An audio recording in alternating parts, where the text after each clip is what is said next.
જય શ્રી સ્વામિનારાયણ વિદ્યાર્થી મિત્રો, આજે આપણે ગુજરાતીમાં વ્યાકરણમાં જે ખૂબ મહત્ત્વનો અને અગત્યનો ટૉપિક છે જે છંદ, કે જે સાહિત્યમાં બહોળા પ્રમાણમાં વપરાતો હોય છે, એ છંદ વિશે આજે આપણે અભ્યાસ કરવાના છીએ.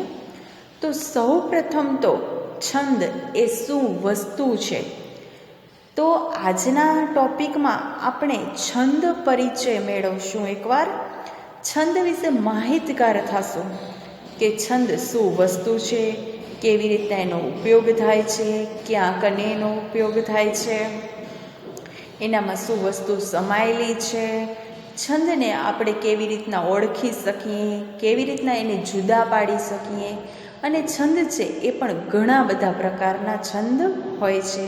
તો એ બધાને કેવી રીતના આપણે છૂટા પાડવા, એ વસ્તુ આજના ટૉપિકમાં આજના દિવસે આપણે શીખીશું. બીજું વિદ્યાર્થીઓ, કે વ્યાકરણ મેં મારા ઘણા બધા ટૉપિકોમાં કીધું છે કે ગુજરાતીનું વ્યાકરણ એ એવું છે કે માત્ર એક વર્ષ કે એક ધોરણ પૂરતો તમારી માટે સીમિત નથી. આ વ્યાકરણ એ તમને લાઈફ ટાઈમ કામ આવે એવું વ્યાકરણ છે. બીજું કે અત્યારે કોમ્પિટિટિવ યુગ ચાલે છે, એ સમય છે ત્યારે કેટલી બધી બીજી એક્ઝામો, જે કોમ્પેરેટિવ એક્ઝામો આવતી હોય છે, એનામાં તમને ખ્યાલ છે કે એક વિભાગ આખો ગુજરાતીનો હોય છે. તો એ ગુજરાતીમાં પણ સૌથી વધારે વ્યાકરણના પ્રશ્નો પૂછાયેલા હોય છે. તો એનામાંથી આવા કોઈ પણ તમે એક્ઝામ આપશો, એનામાં અલંકાર છે, છંદ છે, પ્રત્યય છે, સમાસ છે, આવા ટોપિકના પ્રશ્નો તો મિત્રો સમાયેલા અંદર હોય જ છે. તો આજે એવો જ એક મહત્ત્વનો અને અગત્યનો કહી શકાય એવો છંદનો ટોપિક આપણે જ્યારે ચાલુ કરવા જઈ રહ્યા છીએ, ત્યારે સૌ પ્રથમ તો માત્ર ને માત્ર એકવાર એનો પરિચય મેળવીશું આપણે, કે સાહિત્યની સૃષ્ટિ પદ્ય અને ગદ્ય એવા મુખ્ય બે સ્વરૂપમાં છે.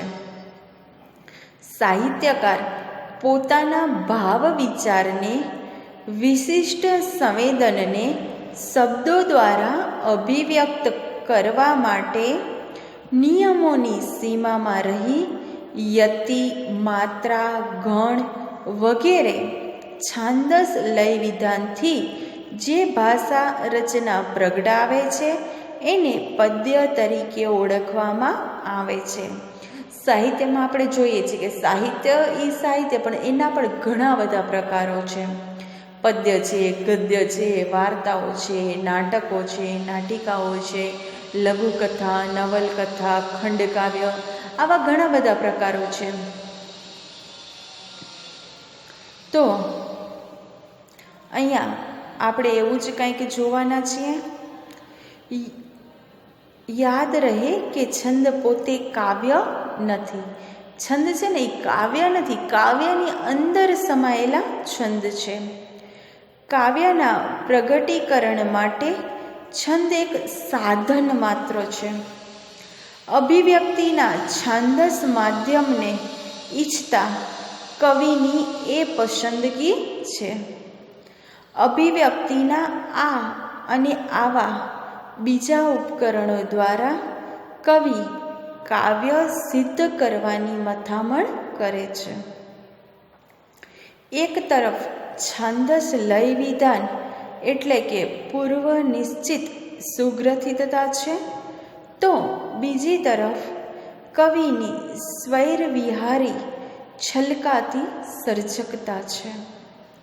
આ બંનેનો કાવ્ય પરિણામી યોગ ઊભું કરવાનો પડકાર કવિએ ઝીલવાનો છે. છંદ કવિતાનું માપ છે. અંગ્રેજીમાં એને મીટર કહેવાય છે. સંસ્કૃતમાં છંદ માટે વૃત્ત શબ્દ પ્રયોજાય છે. વૃત્ત એટલે કે વર્તુળ. જો છંદ છે એ કવિતાનું માપ કાઢે છે કે એમાં કયા કેવા છંદો વપરાયેલા છે, કેટલા છંદો વપરાયેલા છે એ. અંગ્રેજીમાં એને મીટર કહીએ, સંસ્કૃતમાં છંદ માટે વૃત્ત શબ્દ વપરાય છે. મિત્રો, ક્યારેક આવા નાના નાના પ્રશ્નો પણ તમને પૂછાઈ જાય છે કે અંગ્રેજીમાં એને શું કહેવાય? મીટર, જ્યારે સંસ્કૃતમાં એને શું કહેવાય છે? વૃત્ત. વૃત્ત એટલે વર્તુળ, કશુંક નિયમિત આવર્તન પામ્યા કરે, એટલે ગતિ કર્યા જ કરે. કવિ પોતાની સર્જન શક્તિને નિયત એકમના ચોક્કસ સમયાંતરના આવર્તનની પરિપાટીએ જોતરવા અને નિયંત્રિત કરવા માગે છે. આ માટે કવિ છંદનો આધાર લે છે. હવે છંદ વિશે આપણે જ્યારે પરિચય મેળવવા જઈએ છીએ ત્યારે આ એની પૂર્વ ભૂમિકા હતી. આપણે પૂર્વ ભૂમિકા જોઈ.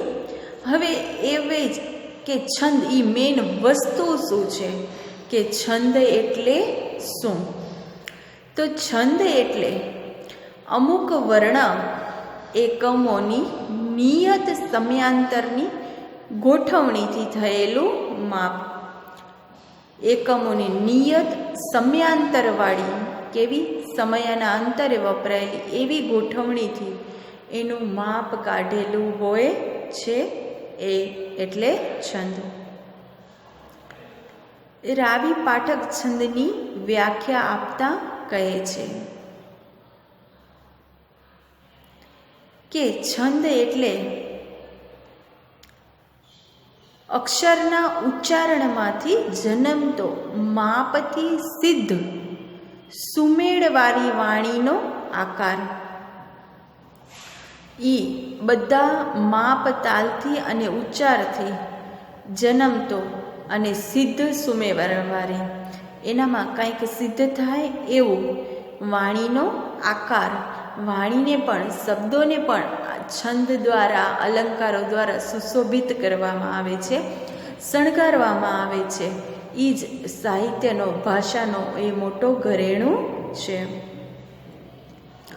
ગુણ, રસ, શૈલી વગેરે કાવ્યનું આંતરિક સ્વરૂપ છે. છંદ કાવ્યનું બાહ્ય સ્વરૂપ છે. કવિતાનો સ્વભાવ જ છંદમાં લય મુક્ત વહેવાનું છે. પ્રત્યેક છંદને એનું પોતાનું આગવું બંધારણ હોય છે. આ બંધારણને લીધે કાવ્યમાં લય જન્મે છે, જે કાવ્યના ભાવકને આકર્ષે છે અને આનંદિત કરે છે.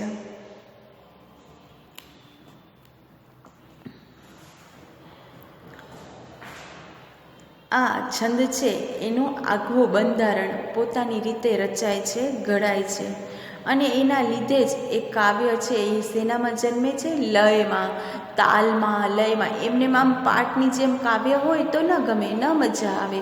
પણ કાવ્ય એ ગાવાની વસ્તુ છે, તો એ લયબદ્ધ હોવું જોઈએ, તાલબદ્ધ હોવું જોઈએ, એનું ગા નાખવું. તો અહીંયા એ એમ જ કહે છે કે જે કાવ્યના ભાવકને આકર્ષે છે. ભાવકને એટલે જે વાંચવાવાળો હોય છે, પ્રેક્ષક હોય છે, એને આકર્ષે છે અને આનંદિત કરે છે, એને જોવું ગમે છે. ટૂંકમાં કહીએ તો છંદ એ લઘુ ગુરુ વર્ણો કે માત્રાઓમાં નિશ્ચિત અને નિયમિત આવર્તનોનો એક વિશિષ્ટ સમૂહ છે. કે લઘુ અને ગુરુ. જો મિત્રો, છંદ છે ને એ આખી એની પ્રક્રિયા એ આ લઘુ ગુરુના વર્ણો ઉપર રચાયેલી પ્રક્રિયા છે. જો આપણે લઘુ ગુરુને ઓળખીશું તો જ આપણે છંદના પ્રકાર છે એને આપણે છૂટા પાડી શકીશું, અને એના છંદના પ્રકારને આપણે ત્યારે જ ઓળખી શકીશું. કે લઘુ અને ગુરુ વર્ણો કે માત્રાઓમાં નિશ્ચિત અને નિયમિત આવર્તનોનો એક વિશિષ્ટ સમૂહ છે. કેવો? વિશિષ્ટ, એની અંદર સમાયેલો સમૂહ છે, જે કવિ સંવેદનને લયની સંવાદિતતાથી વધુ સરસ અને સુંદર શબ્દ રૂપે પ્રગટ થવામાં સહાયરૂપ બને છે.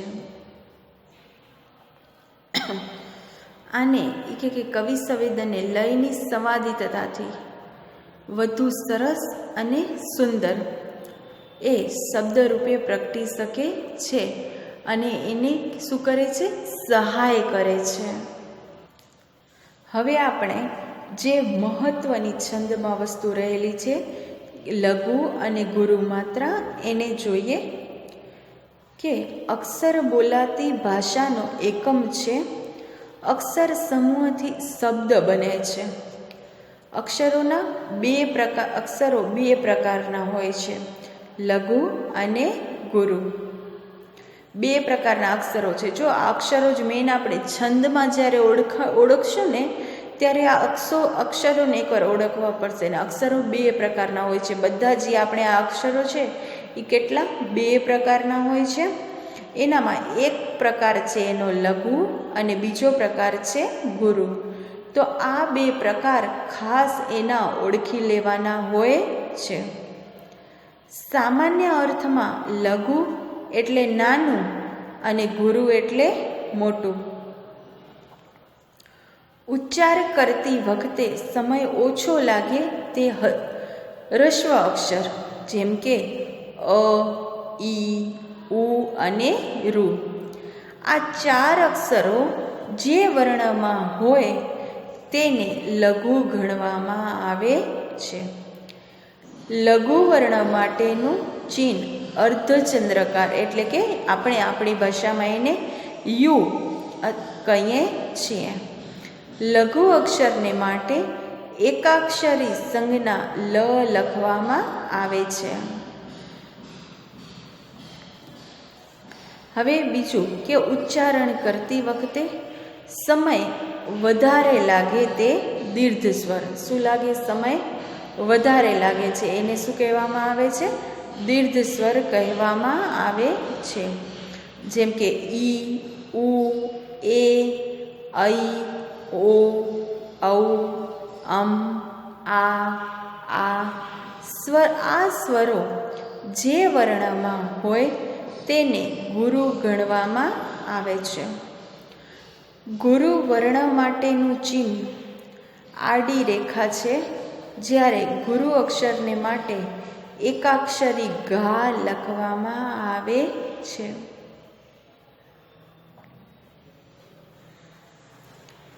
માત્રામેળ છંદની ચર્ચા કરતી વખતે લઘુ માટે લ અને ગુરુ માટે દા સંજ્ઞા પ્રયોજવામાં આવે છે. છંદશાસ્ત્રમાં લઘુની એક માત્રા અને ગુરુની બે માત્રા નિયત થયેલી છે. જો આ છંદની ચર્ચા કરીએ ને લઘુ માટે એક માત્રા, એ પણ ધ્યાનમાં રાખવાનું છે આપણે કે એના માટે કેટલી માત્રા વપરાય. લઘુ માટે લ અને ગુરુ માટે દા સંજ્ઞા પ્રયોજવામાં આવે છે. અને લઘુની એક માત્રા હોય જ્યારે ગુરુની બે માત્રા હોય છે.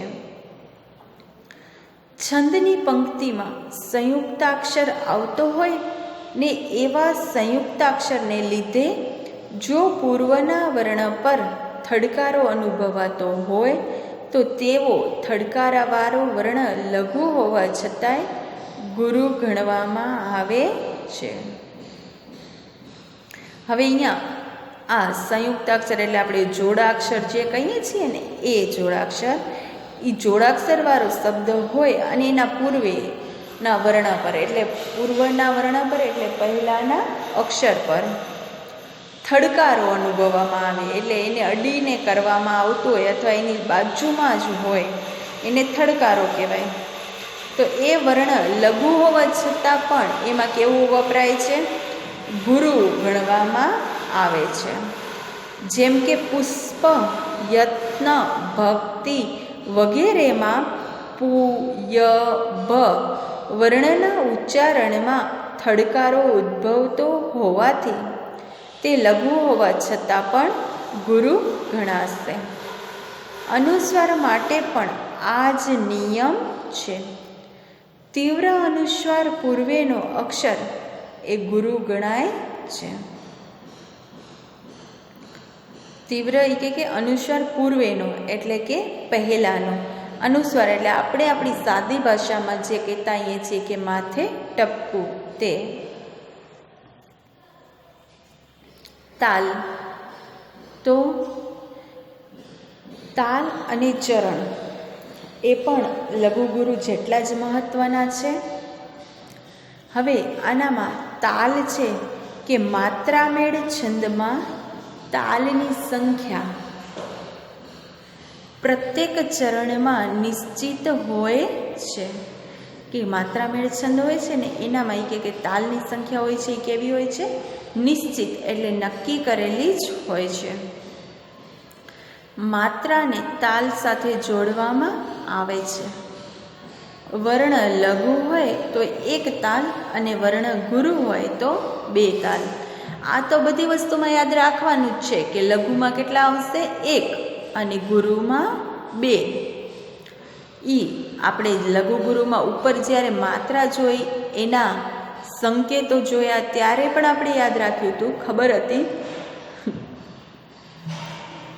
હવે અહીંયા તાલ હતું તો એનામાં યાદ રાખવાનું કે લઘુ હોય તો એક તાલ અને ગુરુ હોય તો બે તાલ. એના પછીનો જે ટોપિક, આ જ ટોપિકમાં જે અગત્યનો પોઈન્ટ છે જે ચરણ.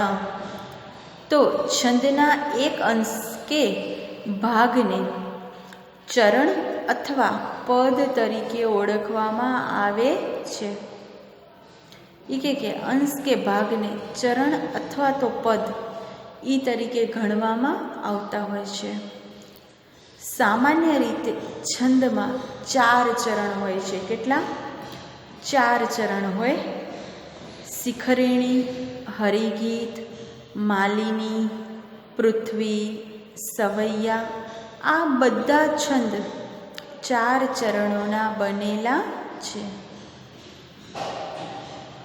હવે આ ચરણ, એનામાં કેટલા ચરણ છે ને એ ચરણ આપણે ઓળખી અને એનો પ્રકાર બતાવી શકીએ કે આનામાં આટલા ચરણ છે તો આ છંદ હશે. હવે એનામાં 4 ચરણ છે એ બહુ મહત્ત્વના છે. 4 ચરણ છે અને 4 ચરણવાળા છંદ કયા? તો એક તો શિખરણી, હરિગીત, માલિની, પૃથ્વી અને સવૈયા. આ 5 છંદ છે ને એ કેટલાના બનેલા છે? 4 ચરણના બનેલા છે. જો કે દોહા, સોરઠા છંદ એ 2 ચરણના બનેલા છે. શિખરણી, હરિગીત, માલિની, પૃથ્વી અને સવૈયા આ 5 છંદ છે એ 4 ચરણના બનેલા છે. જ્યારે દોહા, સોરઠા છંદ એ કેટલાના? 2 ચરણના બનેલા છે. દોહા અને સોરઠા. તો કુંડળિયા અને છપ્પા છંદ 6 ચરણના બનેલા છે. કયા? કુંડળિયા અને છપ્પા. હવે આમાં કુંડળિયા છંદ છે એ આપણે મોસ્ટ ઓફ પૂછાતો નથી, પરંતુ આનામાં માહિતી છે તો આપણે થોડીક ઘણી એના વિશે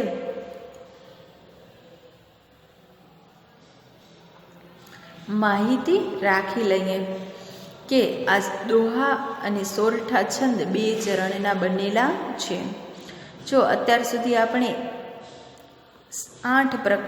9 પ્રકાર જોયા. 5 આલા: શિખરણી, હરિગીત, માલિની, પૃથ્વી અને સવૈયા. આ 5 છંદ છે એ 4 ચરણના બનેલા છે. 5 ઈ. બીજા દોહા અને સોરઠા એ 2 ચરણના બનેલા છે, એટલે કુલ 7. અને એના પછી કુંડળિયા વિશે માહિતી આપી છે કે કુંડળિયા અને છપ્પા એ 6 ચરણના બનેલા છે, એટલે કેટલા થયા? 9.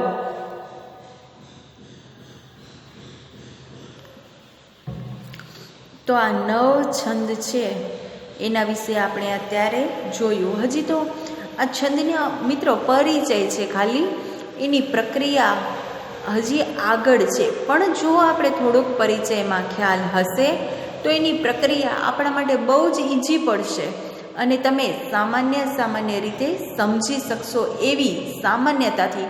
નહીંતર ઘણા છોકરાઓને એવો હાવ હોય છે કે અલંકાર અને છંદ એ અઘરી વસ્તુ છે, પણ ના મિત્રો, અઘરી જરાય નથી. એકદમ તમારી માટે સામાન્ય બની જશે જો તમે આ પરિચય વ્યવસ્થિત કરશો તો. બીજું, અત્યારે આપણે આ ચરણ સુધી રાખીએ છીએ. હજી બીજો વધારાનો પરિચય અને એના પ્રકાર વિશે માહિતી એ આપણે છંદ પરિચય પાર્ટ 2માં જોઈશું. જય શ્રી સ્વામિનારાયણ.